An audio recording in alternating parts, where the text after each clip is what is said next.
And my understanding is that the best statistical approach so far has rendered the figure of something like 110,000 Palestinians killed or martyred since the beginning of the October 8th genocide 2023. Um,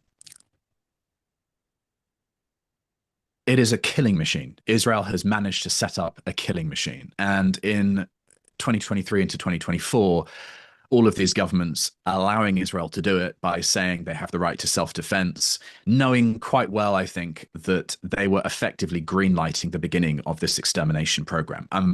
No one who has a cursory sense of Gaza would think that it's Disneyland Paris. What goes on there is basically survival and death.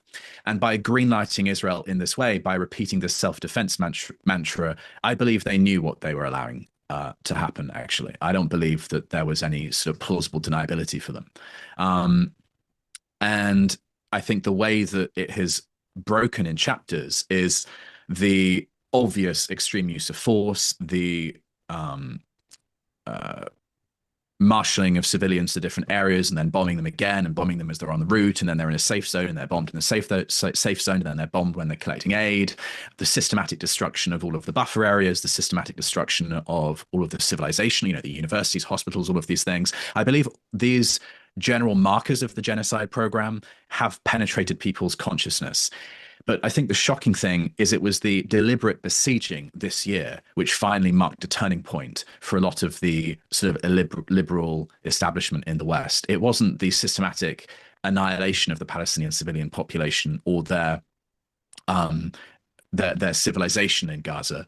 It was this almost extraordinary, almost technicality, really, that starving is a league of its own to just outright decapitating babies with airstrikes. A bit like we saw with the crazy situation with chemical weapons in Syria. It's sort of this method of killing is absolutely unacceptable to us, but everything else is fine. And I think that in itself, and that kind of shorthand street analysis, even that has made it into the popular consciousness of populations worldwide.